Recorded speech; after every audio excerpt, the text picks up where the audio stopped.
헤어룸교회 성도 여러분 안녕하십니까? 서상배 목사입니다. 오늘은 히브리서 11장 20에서 21절 말씀으로 이삭과 야곱의 믿음이란 제목으로 말씀을 전하겠습니다. 지난주에 이어서 오늘도 히브리서 11장을 설교 본문으로 정하였습니다. 지난 주일에 히브리서가 말하는 아브라함의 믿음에 대해 설교했습니다.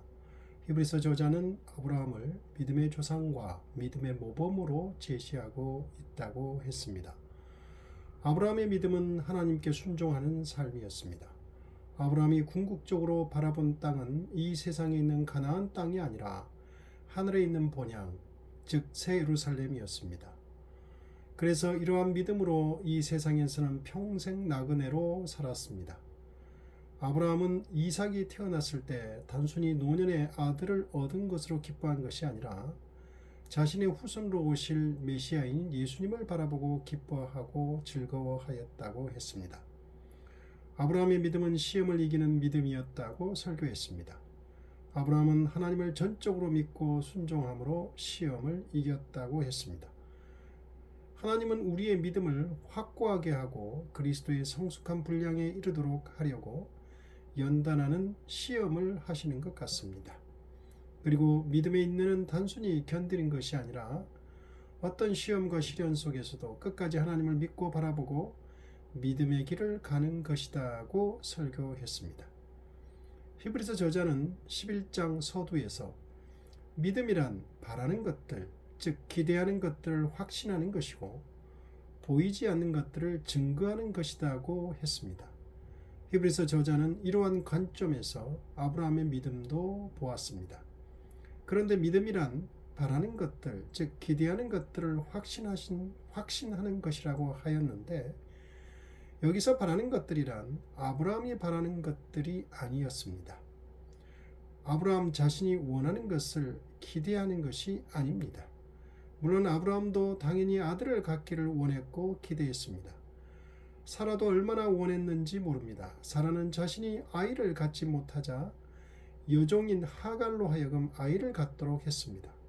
그런데 임신한 하갈이 기세등등하여 감히 여주인 사라를 멸시하였습니다. 이에 모욕을 당한 사라가 하갈을 학대하자 하갈이 도망갔던 일도 있었습니다. 그러니 사라가 얼마나 아들을 갖기를 바랬겠습니까? 그러나 히브리서 저자와 예수님은 아브라함이 단순히 100세의 아들을 얻은 것을 기뻐했다고 해석하지 않고 이삭을 통해 장차 메시아로 오실 예수님을 바라보고 즐거워하고 기뻐했다고 해석하고 있습니다.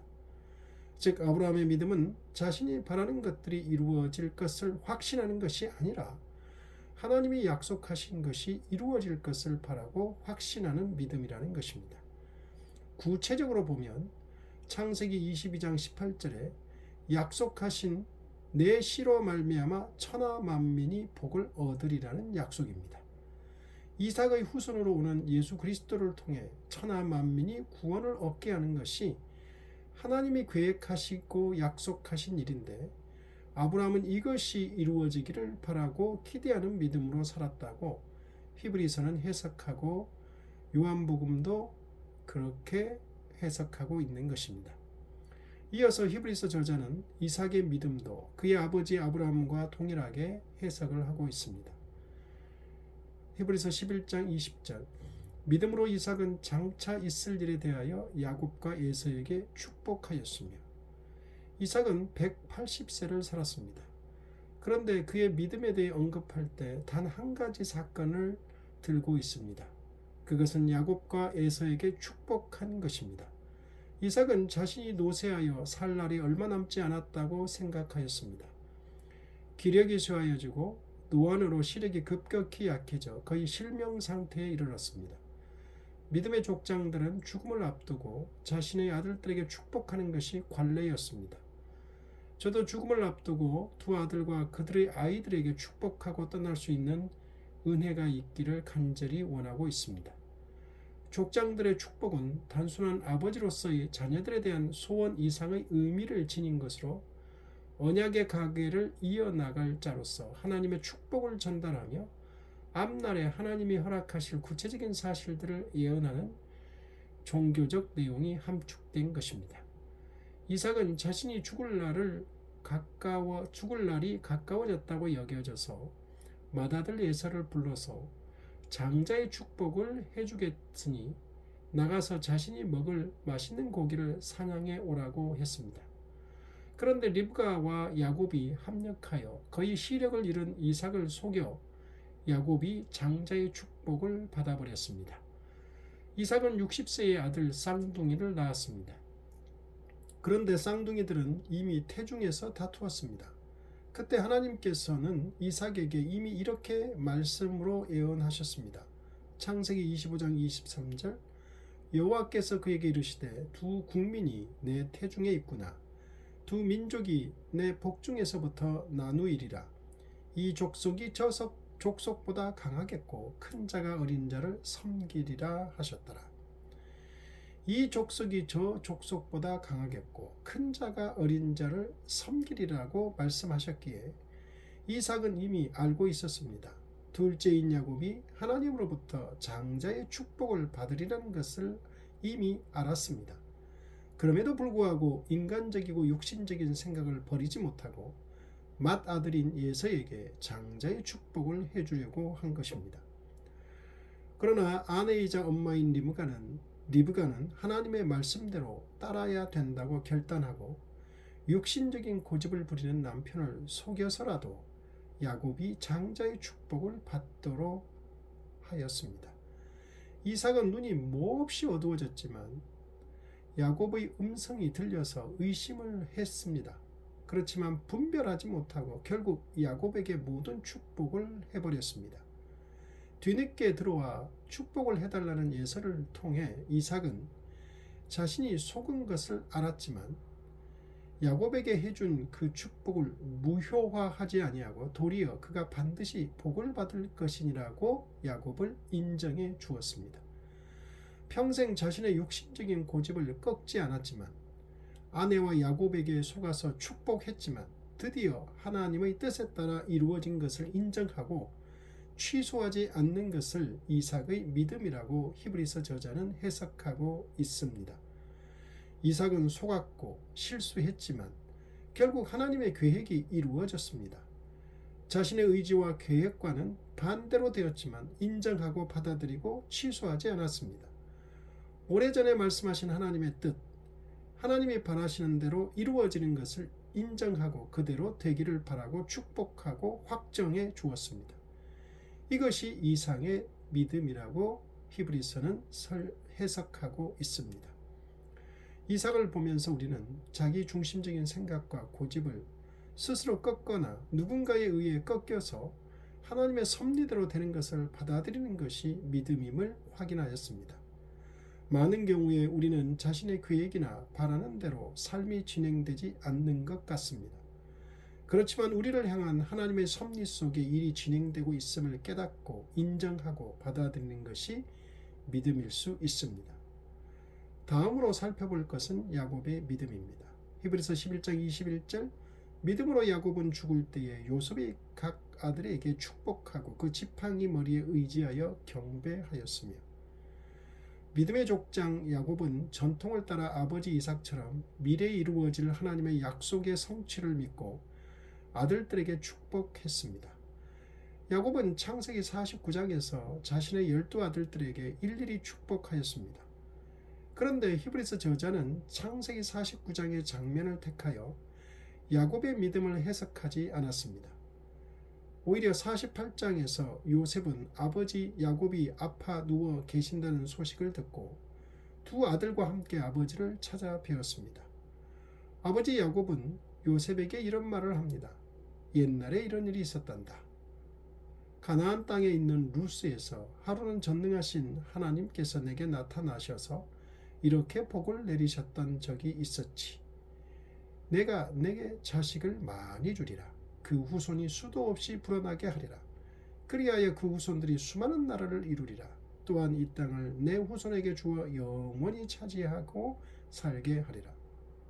이렇게 말을 하고 야곱은 요셉의 두 아들인 에브라임과 므낫세를 자신의 아들인 르우벤이나 시므온처럼 아들로 삼겠다고 합니다. 이 부분이 매우 중요합니다. 야곱이 손자인 에브라임과 므낫세를 굳이 자신의 아들로 삼겠다는 것은 장차 하나님께서 12지파를 이루실 때에 에브라임과 므낫세를 각각 한 지파씩 이루게 하실 것을 믿음으로 알고 받아들인 것이라고 히브리서는 해석하고 있습니다. 이어서 야곱은 두 손자들에게 아들들처럼 축복하겠다고 합니다. 야곱 역시 나이가 많아 눈이 침침하였습니다. 그래서 요셉이 두 아들을 야곱 앞으로 다가가게 했습니다. 그러자 야곱이 그들을 껴안고 입맞추었습니다.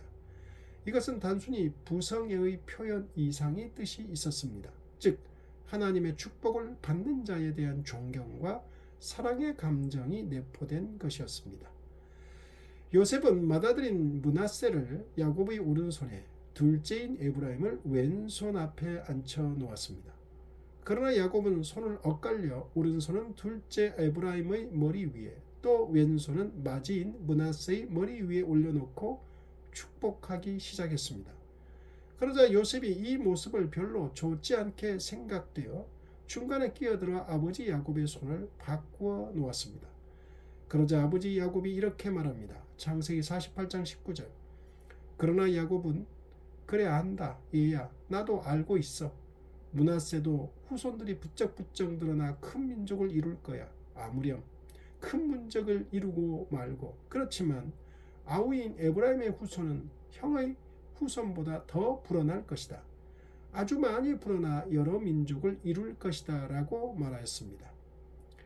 요셉 역시 이삭처럼 아버지의 육신적인 마음으로 맏아들이 오른손의 축복을 받기를 원했습니다. 그러나 죽음을 앞둔 야곱은 자신처럼 에브라임과 므낫세도 하나님의 계획이 각각 있음을 믿음으로 알고 손을 엇갈려 축복하였습니다. 즉 차자인 에브라임에게 하나님의 뜻대로 장자의 축복을 하였습니다.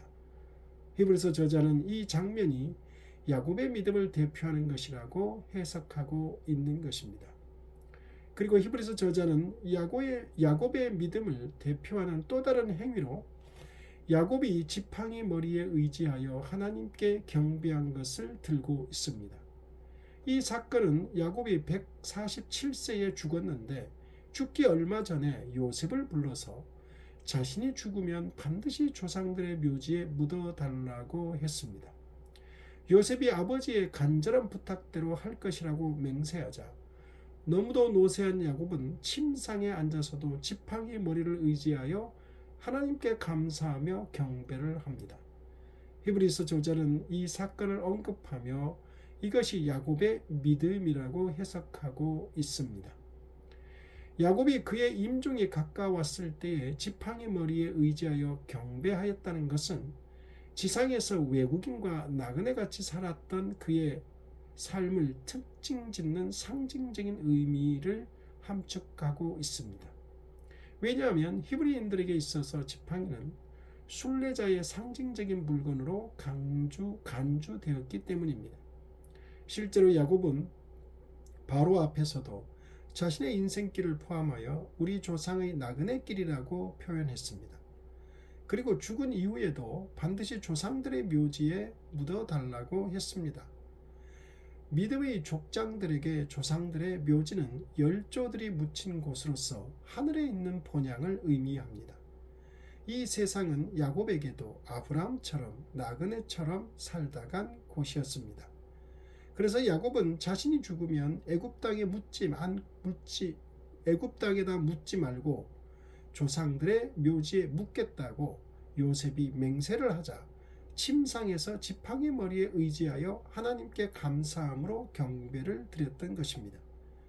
이 세상에서 나그네 삶을 살았던 자신을 열조들이 있는 하늘 본향으로 인도해 주시는 하나님께 감사하며 경배를 드렸던 것입니다. 이렇게 믿음은 아브라함이나 야곱처럼 보이지 않는 하나님 나라를, 하늘나라를 바라보며 이 세상을 나그네처럼 살고 보이지 않는 하나님과 하늘나라를 증거하며 살다가는 것입니다. 기도하겠습니다. 하나님 아버지, 우리 믿음의 조상 아브라함, 이삭, 야곱처럼 하늘나라를 바라보며 살게 하시고 하나님의 뜻대로 되어지는 그것을 원하고 바라보며 살게 하옵소서. 인간적인 욕심과 계획 속에 빠져 살지 않게 하옵소서. 예수님 이름으로 기도드립니다.